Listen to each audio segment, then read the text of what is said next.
Welcome back friends. मैं आपका स्वागत करता हूं अपने यूट्यूब चैनल में।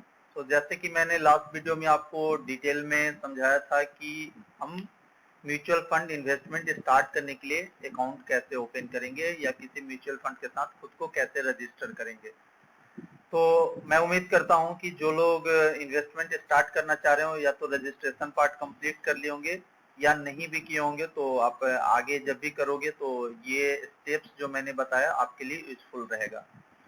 तो जैसे कि मैंने लास्ट वीडियो में बोला था आपको कि दो part, power of compounding and power of averaging, मैं आपको समझाऊंगा नेक्स्ट वीडियो में, और ये दोनों म्यूचुअल फंड से कैसे रिलेटेड है इसका भी रिलेशनशिप बताऊंगा, और फिर मैं आपको दिखाऊंगा कि क्या बेनिफिट्स है। So again I am saying ये दोनों फैक्टर एड ऑन होके एक ड्रामेटिक मैजिकल बेनिफिट आपको मिलता है। और ये फिर मैं एक छोटा सा एग्जांपल के थ्रू समझाऊंगा ताकि आप ये देख पाओ, क्योंकि नहीं तो बोलने के लिए सिर्फ आदमी बोल सकता है बट देन मे बी वो चीज आपको उतना क्लियरली ना समझ में आए कि बोलना क्या चाह रहा है, इंटेंशन क्या है बोलने का। तो बेटर होगा कि मैं उसका इफेक्ट दिखा के आपको एग्जैक्टली समझाने का कोशिश करूंगा कि पावर ऑफ कंपाउंडिंग का क्या बेनिफिट है और लॉन्ग रन में आपको उसका कितना बेनिफिट और कैसे बेनिफिट मिलता है। दूसरा चीज पावर ऑफ एवरेजिंग भी आपको उसी तरह समझाऊंगा। सो हम डायरेक्ट चलते हैं टॉपिक पे और हम लोग इस वीडियो को अब ऑफिशियली स्टार्ट करते हैं। सो देखिए, जैसे पावर ऑफ कंपाउंडिंग, अगेन ये मैथमेटिक्स का फॉर्मूला आपने क्लास 6-7 में पढ़ा होगा कंपाउंड इंटरेस्ट का। तो ये फॉर्मूला सेम है। अगेन आप इस फॉर्मूला में थोड़ा सा फोकस दोगे ना तो एन और टी है जो पावर है। तो एज मैथमेटिक्स में नॉर्मली देखोगे 2 का पावर 1 2 होगा, 2 का पावर 2 एंड 2 का पावर 5 32 ऐसे होते जाता है। तो जब पावर में कोई चीज इंक्रीज करते हैं ना तो ये एक्सपोनेंशियल ड्रास्टिक इंक्रीज होता है। तो मेरा कहने का मतलब है जैसे ही टाइम और एन मतलब फ्रीक्वेंसी, जैसे मैंने आपको बताया था ना कि आपका इन्वेस्टमेंट फ्रीक्वेंसी मंथली हो सकता है, ईयरली हो सकता है, हाफ ईयरली या क्वार्टरली या एनुअल हो सकता है। तो जैसे आपका फ्रीक्वेंसी और टाइम पीरियड जितना ज्यादा होगा, ऑब्वियसली आपको एंड रिजल्ट में बेनिफिट ज्यादा मिलेगा। तो अगेन थोड़ा देर के लिए मैथमेटिक्स को पीछे छोड़ते हैं और मैं आपको ये एग्जांपल के तौर पे समझाता हूँ कि सिंपल इंटरेस्ट और कंपाउंड इंटरेस्ट में फर्क क्या पड़ता है। तो इसमें फर्क यही पड़ता है कि फॉर एग्जांपल कोई अमाउंट आप फॉर एग्जांपल आप समझ लो 100 रुपये आपने इन्वेस्ट किया है 3 साल के लिए सिंपल इंटरेस्ट पे। तो आपको 3 साल का एक बार उस पे इंटरेस्ट 30 रुपीज एड ऑन करके, मतलब 3 साल बाद आपका वो अमाउंट क्या होगा, 130 रुपीज होगा। ठीक है। जबकि उसी चीज को अगर कंपाउंड इंटरेस्ट के बारे में सोचो तो आपको यहाँ डिपेंडिंग अपॉन क्या फ्रीक्वेंसी है और आपको किस टाइम में इंटरेस्ट मिलता है, ये इंटरेस्ट अमाउंट पे भी आपको आगे इंटरेस्ट मिलेगा। तो मैं ये देखो फिर से समझाया हूं, जैसे सिंपल इंटरेस्ट में 130 मिलेगा, आपको यहाँ देखिए 133 मिल रहा है। तो आप देख रहे हो कि एक छोटा सा अमाउंट 100 रुपीज पे ऑलमोस्ट 3 रुपीज का डिफरेंस हो रहा है। बट जब इसको लार्जर स्केल पे ले जाओगे, when you talk of lakhs and even more, तो ये डिफरेंस भी लार्जर होगा और नोटिसेबल होगा। तो आप देख लो इसमें कैसे कैलकुलेशन होता है। जैसे फॉर एग्जांपल 100 रुपीज में 10% करके 110 हो गया आपको फर्स्ट ईयर में। अब सेकेंड ईयर के लिए ये 110 प्रिंसिपल हो जाएगा, मीन्स आपको टोटल इंटरेस्ट इस पे मिलेगा। तो 110 प्लस उसका 10%, तो 11 ऐसे करके अगेन 121 प्लस 10%, तो ये आया। अगेन आप इस फॉर्मूला से भी निकालोगे तो आपको 133.1 ही आएगा। So the main goal, main idea मेरा ये है आपको बताना कि कंपाउंड इंटरेस्ट में आपको इंटरेस्ट ही एक्यूमुलेट होते जाता है और उससे फर्दर आपको इंटरेस्ट मिलता है, जो कि लॉन्ग रन में एक अच्छा आपको कॉर्पस, अच्छा वेल्थ क्रिएशन में हेल्प करता है। सो अगेन मैं आपको ये सॉफ्टवेयर के थ्रू जो कैलकुलेटर है, मैं अगेन ये बोल रहा हूँ कि मैं मनी कंट्रोल का वेबसाइट यूज करूंगा आपको दिखाने के लिए कि ये वाकई में किस तरह से मेरा पावर ऑफ कंपाउंडिंग काम करता है। तो हम देखते हैं, उस वेबसाइट पे मैं चल रहा हूँ अभी। सो फ्रेंड्स, ये मैं मनी कंट्रोल का वेबसाइट पे आ चुका हूँ। देखो इस पेज का ही नाम इन्होंने रखा है money that grows, magic of compounding.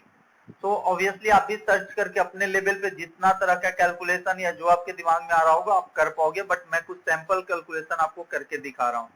For example समझ लो amount you want to invest today, मैं नहीं कुछ नहीं करना चाहता हूँ, मैं वन टाइम लमसम कुछ इन्वेस्टमेंट नहीं करना चाहता हूँ, तो आप जीरो रखना। या अगर आपके पास कुछ अमाउंट है तो फॉर एग्जांपल मैं आपको ले रहा हूँ कि 50,000 में वन टाइम इन्वेस्टमेंट करना चाह रहा हूँ और मैं कर रहा हूँ, और उसके बाद मैं 5,000 का SIP करूंगा, means every month I will invest 5,000। So friends again आप देख लो, इन्वेस्टमेंट पीरियड मैं स्टार्ट में सिर्फ 5 ईयर मान के चल रहा हूँ कि मैं 5 साल के लिए इन्वेस्टमेंट करूंगा। नेक्स्ट, रेट ऑफ इंटरेस्ट हमको कितना मिलेगा, तो अगेन मैं बोल रहा हूं कि लॉन्ग रन में अगर मैं 15 साल 20 साल 10 साल करें तो हमको नॉर्मली डबल डिजिट रिटर्न मिल ही जाता है म्यूचुअल फंड में, अगर फंड अच्छा हो तो। ऑब्वियसली कुछ फंड्स ऐसे भी हैं जिसपे सिंगल डिजिट में ही रिटर्न रह जाता है और इवन कुछ निगेटिव भी रहते हैं, क्योंकि अगेन ये मार्केट से इंस्पायर्ड होता है। सो बट मैं आपको सजेस्ट करूंगा आप अच्छे फंड में आप इन्वेस्ट करो तो श्योरली आपको double digit in long run मिलेगा। तो मैं मिनिमम डबल डिजिट का 10% लेके चल रहा हूँ कि रिटर्न मिल रहा है, और ये आपका कंपाउंडिंग जो है मैं मैक्सिमम मंथली ले रहा हूँ। तो अब जब आप इसको कैलकुलेट करोगे तो यू विल सी कि आपका ये कैलकुलेटर आपको ये रिजल्ट दे रहा है कि आपने 3,50,000 5 साल में इन्वेस्ट किया, उस पे आपको 1,22,677 इंटरेस्ट मिला, और this is your total corpus. तो आप देख रहे होगे कि ऑलमोस्ट 1,22,000 के आसपास आपको इंटरेस्ट मिला है। अब मैं क्या करूंगा कि इस टाइम पीरियड जो 5 ईयर था मैं इसको 10 ईयर्स कर देता हूं। सो अगर आप देखोगे सिंपल मैथमेटिक्स से, तो मैंने टाइम को मल्टीप्लाई बाई 2 कर दिया है, मीन्स 5 into 2 10। तो आपके दिमाग में ये आ रहा होगा कि अब इसको मैं कैलकुलेट करूंगा तो ये इंटरेस्ट जो मेरे को मिल रहा है ये भी शायद इंटू 2 मल्टीप्लाई हो जाएगा या इंटू 3 ऐसा कुछ। बट अगेन मैं बोल रहा हूँ कि ये सिर्फ इंटू 2 नहीं होगा, ये मल्टीफोल्ड इंक्रीमेंट होगा। देखो मैं कैलकुलेट कर रहा हूँ तो क्या आपको डिफरेंस दिखता है। तो फ्रेंड्स यू देख रहे हो कि आपने इन्वेस्टमेंट अमाउंट नहीं इंक्रीज किया, your SIP is same, but आपका ये जो 1,22,000 था it has been multiplied by almost 4 अगर देखोगे तो, या 3.7 3.6 इस तरह कुछ बोल सकते हो। तो आपने टाइम इंटू 2 किया बट आपका वैल्यू जो है वो बहुत ज्यादा इंक्रीज होगा। अगेन आप पिछला बार देख रहे होगे कि आपका प्रिंसिपल 3,50,000 था और उस पे इंटरेस्ट क्या था 1,22,000 था। तो interest was far below your investment, आपका इन्वेस्टमेंट से बहुत नीचे था इंटरेस्ट। बट यहाँ पर आप देख रहे हो 6,50,000 इन्वेस्टमेंट है और आपका इंटरेस्ट अर्न जो मिला है 5,18,000, मीन्स बहुत क्लोज हो चुका है।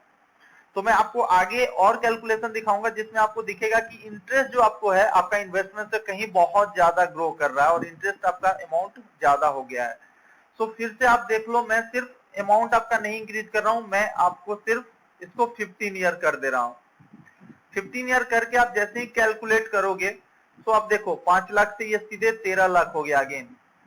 और दूसरा चीज आप एक देखोगे कि आपका प्रिंसिपल 9,50,000 है और इंटरेस्ट उस पर 13 लाख हो चुका है। So you see the change कि आपका इस पॉइंट से ही आपका इंटरेस्ट अमाउंट जो है that is growing with rapid speed और वो प्रिंसिपल को सरपास कर चुका है। सो ये मेनली मैं आपको ये कैलकुलेटर का इसलिए हेल्प दिया क्योंकि इसको ये मैं नहीं बोल रहा हूँ, ये मैथमेटिकल कैलकुलेशंस है और जो वाकई में इस चीज का बहुत लोग बेनिफिट ले रहे हैं। बट सिंस हम इसको ये विजुअलाइज नहीं करते हैं, हम 2 साल 4 साल के बारे में सोचते हैं तो शायद ये हमको बेनिफिट नहीं मिलता है। तो देखिए मैं आपके सामने ये पिक्चर इसलिए रखा क्यों आप थोड़ा सोचने का तरीका चेंज कीजिए और आप इन्वेस्टमेंट स्टार्ट कीजिए, आप अभी नहीं किए हो तो। अगेन देखो मैं इसको 20 ईयर्स कर दिया, 15 से 20 ईयर्स, तो आप देखो ये 13 लाख से कितना जाएगा, इंटरेस्ट हो जाएगा आपका। So you see it is again सीधे ऑलमोस्ट 30 लाख के अप्रॉक्स पहुंच गया। और आप देख रहे होगे कि प्रिंसिपल का दुगना से भी ज्यादा इंटरेस्ट आपको मिल रहा है, इवन मोर देन डबल। तो अगर आप अब्सोल्यूट रिटर्न का बात करोगे तो ऑलमोस्ट 200% का अब्सोल्यूट रिटर्न आपको मिल रहा है ना, ऑलमोस्ट बोल सकते हैं कि 100% प्लस का आपको अब्सोल्यूट रिटर्न मिल रहा है। सिंपल वे सिमिलर वे आप इसको 25 ईयर कर दो।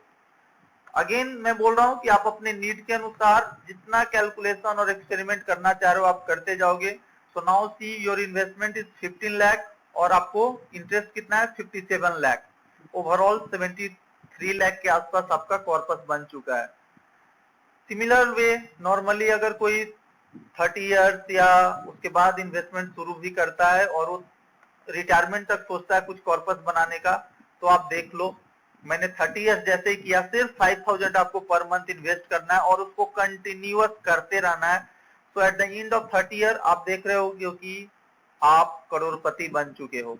सो आपने इन्वेस्टमेंट जबकि कितना किया, आपने इन्वेस्टमेंट सिर्फ 18 लाख किया है, 18,50,000, उस पे आपको ऑलमोस्ट 1 करोड़ का बेनिफिट मिल चुका है, मींस इंटरेस्ट मिल चुका है। एंड टोटल आप अगर देखोगे तो 1,23,00,000 का आपका कॉर्पस बन चुका है। अगेन मे बी ये फर्स्ट टाइम आप देखोगे तो मे बी आपको ट्रस्ट नहीं हो रहा होगा अभी भी कि क्या मैं सिर्फ 5-5 हजार पर मंथ इन्वेस्ट करके क्या करोड़पति बन सकता हूँ। तो ऑब्वियसली आप करोड़पति बन सकते हो। और दूसरा चीज अगेन मैं बोलूंगा, अगर आपका पॉकेट साइज अलाउ करता है तो आप सिर्फ करोड़पति बनने के बारे में मत सोचिए, आप उससे भी आगे सोच सकते हो। So just you see your pocket size और एटलीस्ट आप इन्वेस्टमेंट करना तो शुरू कर ही दो। तो मैं और आपको आगे इसको नहीं दिखाऊंगा, करने का मैं 35-40 भी कर सकता हूं, बट अगेन आदमी का पर्पस तो ये नहीं होता कि सिर्फ इन्वेस्टमेंट करता जाए, ऑब्वियसली उसको विड्रॉ भी करना होता है। तो आपको जब जरूरत होगा उस अनुसार विड्रॉ भी करोगे। इसीलिए नॉर्मली मैं बोलता हूं कि आप 2-3 इन्वेस्टमेंट रखो, मे बी 3,000 का या 5,000, 2,000, 3,000। तो एक को आप ऐसा रख सकते हो कि जो नॉर्मली आपका रिटायरमेंट तक चलता रहे और एक कॉर्पस जमा हो, और दूसरा 1-2 फंड जो होगा वो आप अपना time to time need basis के लिए रख सकते हो। फॉर एग्जांपल चाइल्ड एजुकेशन, आपको घर खरीदना है, 4 व्हीलर खरीदना है, तो इस तरह से आप गोल बेस्ड 3-4 फंड बना के रख सकते हो। तो ये देखो मैंने जैसे ही इसको 35 किया हूं और ये कैलकुलेट करता हूं तो देखो एक बार क्या होता है। सो यू सी, जैसे 30 से मैंने सिर्फ 5 साल बढ़ाया ना, 5 years, 35 years, so you see आप 1 करोड़ से सीधे ये 2 करोड़ के आसपास पहुंच चुका है। So this is the magical effect of the time. ये आप जो टाइम थोड़ा सा इंक्रीज करते हो बट आपको बेनिफिट के तौर पर देखो आपको कितना बेनिफिट मिलता है। तो ठीक है, मैं इसको यहाँ पर खत्म करता हूँ और नेक्स्ट मैं आपको पावर ऑफ एवरेजिंग बता रहा हूँ। तो ये पावर ऑफ एवरेजिंग में मैंने आपको सिर्फ इसका बेनिफिट आपको तब मिलता है, अगेन मैं बोल रहा हूँ, जब आप लॉन्ग टर्म में कंटिन्यूअस डिसिप्लिन इन्वेस्टमेंट करते हो। आपने अगर डिसाइड कर लिया कि मैं 5,000 पर मंथ एसआईपी करूंगा, तो irrespective of market condition, market खराब है अच्छा है, आप इन्वेस्टमेंट करते रहोगे, तभी आपको पावर ऑफ कंपाउंडिंग का और फिर पावर ऑफ एवरेजिंग का बेनिफिट मिलेगा। अब देख लो पावर ऑफ एवरेजिंग है क्या, तो मैं ये भी फिर एक टेबल के थ्रू दिया है। तो आप मान लो 2,000 पर मंथ इन्वेस्ट कर रहे हो, मैं सिर्फ 5 मंथ का डेटा लिया हूं। अगर ये लार्जर टर्म में 60 मंथ और फिर बियॉन्ड अगर लोगे तो और भी बहुत मार्जिनल डिफरेंसेस आपको दिखेगा। अगेन एनएवी क्या होता है, तो current price of 1 unit of mutual fund. तो ये ऑब्वियसली फ्लक्चुएट होगा, देखो 25, 20, 22, 27, 28 ऐसे करके। अगेन लॉन्ग रन में आपको ये हमेशा ज्यादा ही होगा, जैसे यहाँ 25 है और at the end of 5th month ये 28 दिख रहा है। हाँ, बीच में 20 और 23 कम भी हुआ है। सो अगर आप देखोगे ना तो ये एवरेज प्राइस में भी आपका ये कुछ ऐसा 22.1 या 22.2 ऐसा कुछ आ सकता है। फिर मैंने इसके सामने आपको कितना यूनिट्स मिल रहा है इस करंट प्राइस पे, तो ये देख रहे हो ये आपका वेरी हो रहा है। जब प्राइस ज्यादा है तो यूनिट कम मिले, प्राइस कम गया तो यूनिट ज्यादा मिला, एंड सो ऑन। तो टोटल आपको 416 यूनिट, 416 यूनिट आपको 5 मंथ में मिला है। अब एक एग्जांपल ये है कि मैंने 5 into 2, 10,000 में 416 यूनिट है। अब एक आदमी ऐसा होता है कि इसी प्राइस पे जब ये इन्वेस्टमेंट शुरू कर रहा था, फॉर एग्जांपल, तो पूरा का पूरा 10,000 अगर इन्वेस्ट कर देता तो उसको कितना मिलता, तो ऑब्वियसली 10,000 by 25 आप करोगे तो 4,000 यूनिट्स हो रहा है। सो यू सी ना, यहाँ 416 है, यहाँ 400 है, तो आपको 16 यूनिट का बेनिफिट मिल रहा है क्योंकि आपने एसआईपी मोड में इन्वेस्टमेंट किया। अगेन मैं बोलूंगा तो लॉन्ग टर्म में आप इन्वेस्टमेंट डिसिप्लिन वे में करोगे तो आपको मार्केट को टाइम करने का जरूरत नहीं है, इसके बारे में सोचना नहीं है कि मार्केट कब डाउन है कब अप है। जस्ट आप डिसिप्लिन वे में कीजिए, आपको मार्केट अप है या डाउन है उसका बेनिफिट ऑटोमेटिक आपको मिलेगा। सो होप आप ये भी समझ गए होंगे। अगेन ये जो 2 कॉन्सेप्ट है ये बहुत इंपॉर्टेंट है। और इसके बाद मैं आपसे क्वेश्चन पूछता हूं कि अब आप गोइंग फॉरवर्ड एसआईपी या लमसम इन्वेस्टमेंट करोगे। सो मैं समझ चुका हूं और मैं ये उम्मीद करता हूं कि मोस्ट ऑफ यू के लिए ये जवाब अपने एंड पे मिल रहा होगा कि आपको एसआईपी या लमसम इन्वेस्टमेंट करना है। बट अगेन जो लोग नहीं सोच पा रहे हैं अभी भी, तो मैं यही बोलूंगा कि आप एसआईपी मोड में इन्वेस्टमेंट करो सो दैट आपको लॉन्ग टर्म में बेनिफिट मिले, आपको market conditions, bad market conditions का बेनिफिट मिले। तो दिस वे आप लमसम वे नहीं करो, आप एसआईपी मोड में ही जाओ। हाँ, अगर आपके पास अच्छा खासा ऑलरेडी कॉर्पस जमा है और इन्वेस्टमेंट करना ही है, देन आप मिक्स ऑफ लमसम और एसआईपी कर सकते हो। जैसे आप एसआईपी शुरू कर दो और जब जब मार्केट कंडीशंस खराब हो, जैसे अभी खराब है, 2008 में मार्केट बहुत खराब था, तो जब जब ऐसा सिचुएशन हो कि मार्केट 10%, 20% या 30% गिर चुका है, वैसे टाइम में आप कुछ lump sum amount 50,000 to 1 lakh 2 lakh ऐसा इन्वेस्टमेंट कर दो, ताकि आपको फॉल इन मार्केट का आपको ज्यादा बेनिफिट मिले। और एसआईपी को आप कंटिन्यू रखो, एसआईपी को नहीं रोकना है, चाहे मार्केट अच्छा हो या बुरा हो। तो फ्रेंड्स, मैं उम्मीद करता हूं कि मैंने जो कुछ भी बताया आप क्लैरिटी के साथ समझ पाए होंगे और इसका कैसे क्या बेनिफिट आपको मिलेगा वो भी आप समझ गए होंगे। सो अगेन, अगर आपको ये वीडियो अच्छा लगा तो लाइक कीजिए, सब्सक्राइब कीजिए और अपने फ्रेंड्स को भी डिस्ट्रीब्यूट कीजिए ताकि वो भी इस चीज को देखें और उनको जानकारी मिले। सो अगेन मैं इसके लिए धन्यवाद दूंगा आप लोगों को। तो नेक्स्ट आप देखोगे कि मेरा नेक्स्ट वीडियो जो हो आएगा वो सीरीज में वो ये होगा कि सारे category large cap, mid cap, small cap, multi cap से मैं 5-5, 6-6 म्यूचुअल फंड, मतलब कौन कौन म्यूचुअल फंड आपको इन्वेस्ट करना चाहिए जिसका पिछले 5 साल 10 साल का ट्रैक रिकॉर्ड अच्छा है और आगे भी उम्मीद है कि अच्छा ही रहेगा, और वो कहाँ कहाँ इन्वेस्ट करती है, जो कि बहुत इंपॉर्टेंट वीडियो होगा आप लोगों के लिए कि एक्चुअली यहाँ से आपको आइडिया मिलना शुरू होगा कि आपको किस फंड में इन्वेस्ट करना है। तो इसलिए भी आप सब्सक्राइब कर लीजिए, क्योंकि जैसे ही मैं वीडियो अपलोड करूं आपके तक मेरा वीडियो सबसे पहले पहुंचे और आप उससे मैक्सिमम बेनिफिट ले पाओ। तो थैंक्स फ्रेंड्स, आप देखते रहिए और बेनिफिट योरसेल्फ। Thank you.